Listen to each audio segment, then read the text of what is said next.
Alright, so this is the spaghetti wire mess here. I know it looks really confusing and disgusting and maybe make some of you guys sick, but don't you fret, I am here to help you. So firstly, this is the wiper motor switch here, or wiper motor connector, excuse me. And that goes down to one of the dash plugs here that we don't know exactly what the rest of the functionality is, but that's okay. So we got that. We're starting to isolate the fuse box wiring, and we came across something really interesting. This blue-red, green-red wire.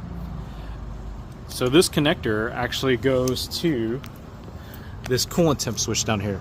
So on this car, because it's a 9093 car, AC is controlled a bit differently, like the fans are controlled differently. This is like some random AC switch that's coolant based. We're not using that, so we're just gonna snip that sucker out. So what we're gonna do is we're gonna work on freeing this connector basically. And so the next thing is that we're gonna move to this light green wire, which leads to this connector and then joins up to the main black wire here that actually goes to the fuse box wiring. So I'm going to go ahead and I'm going to snip here so we can extract that. So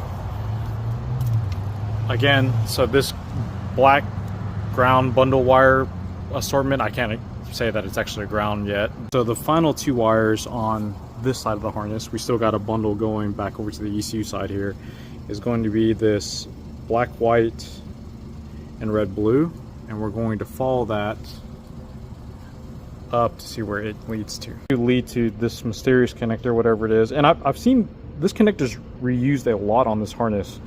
I've seen, I think, 3 of them already, but so this one we're going to pull through, and then that should free up one side of the connector. Okay, so as you can see, we've got half of the connector isolated, the other half is going this way, and we're going to go ahead and start stripping the rest of that down to see where this end leads to. Alright, so the other side runs to the ECU connector. So this is, first one is pin 102, which is for the active control stuff, which is like the wing and whatever else it does. So this is, this yellow wire is 112, then 113, then 114. So 112 and 113 are diagnostic connectors, which we're not going to use. And this last one is for ABS. I don't know what its purpose is, but it does go to the ABS connector. So we're going to go ahead and snip all 4 of these because we know that we can always figure out how to actuate these later.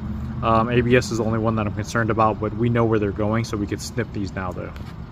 Okay, so now that all that's left from that, the connector is red, green, blue, orange, and red, black.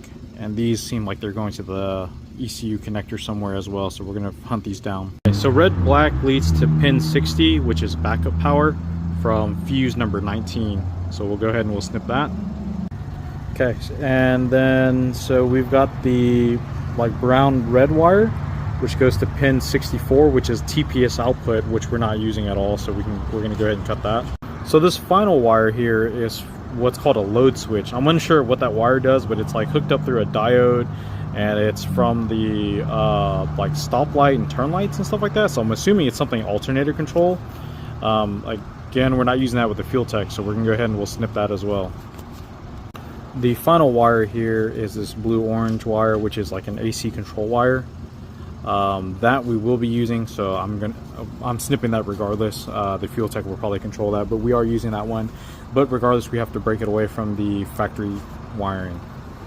Okay, so we freed up one side of the harness, the connector anyways, and so we have this one. We've got to see where this brown red wire goes, so we'll follow that up. It's running up here, so we'll follow that all the way through. Strangely enough, that wire actually looks like it runs into the TPS here, so I'll go ahead and I'll cut that out. I'm not sure why it would run to the TPS, but I guess we'll figure it out later. Okay, so we've got that completely isolated for the windshield wiper motor and a couple power wires and connectors and stuff. So that's one connector there. So the next connector we're going to work on freeing is going to be the large fuse box connector here. So we're going to follow that down, and just like I did before, we're just going to start following wires one by one to see where they go, document it, and then cut it out. So this red blue wire we actually snipped from before, so that's going to that other harness. This red black wire is like the main, I think it's the main feed to the power feed to the main relay. So we'll go ahead and we'll snip that out because I don't think we're going to be using that. But I'm going to cut it kind of in the middle, that way we have working length just in case it does need to go back. Okay, so the last wire from the fuse box actually runs to this pin, I think it's 21, I think it is. It's for the AC clutch though. So we'll go ahead and we'll cut that out. And just like before, we'll cut it and we'll leave some room to work with just in case it needs to go back. So we've got part of it isolated now. So we'll go ahead and we'll start pulling it through. So this other red wire is going to be a little bit difficult, only because that if you look, it splits into a lot of different places here. So this tells me, without even looking at it, I'm assuming that this is going to go to the main relay as like the output wires. So meaning the main relay powers on the injectors and all the other stuff. So tugging on it, yeah, definitely comes from the main relay. It's a large red gauge wire, so we'll snip that next to the red and black wire here, just again if it needs to ever go back for whatever reason. So there's that. We'll start hunting down these power wires here now. So this is going to be a little bit alongside. We'll hunt down these power wires to see where they're going, and they're probably going to go to accessories that we're no longer needing. Whatever accessories we don't need, we're just going to snip them at the end. So two of these branches go down to these connectors here, and so these connectors, one's for the injector power, so it goes to the injector resistor box. We got new high impedance injectors, so we're not using this anyways. And then these are going to like the solenoids that are mounted up here on the firewall, and I'm pretty sure these were like emission / boost control solenoids, so we're not using any of those. So we're going to go ahead and we're going to snip those suckers out. So one of the red wires goes to the injector rail over here, so we're not using that. So we're gonna go ahead and we'll snip that sucker out. So that's one. That leaves us with 3 more. We've got to find out where they're going. Another one of the power wires goes into this 4-pin connector. I think this is the power transistor, I think. Either way, not using that. So we'll snip that out, and then that's down to 2. All right, and the last 2 right here are going to the idle stepper motor. So stepper motors usually are 6-pin. So like on the 2J cars, they're 6-pin. On this car, it's 6-pin. It does require 2 power wires because we are going standalone and not using the stepper motor. That's going to go bye-bye. And then that's going to isolate all the power wires out of the fuse box harness. So this thick black wire goes to pin 71 for chassis ground. We're going to go ahead and we'll snip that and pull it through.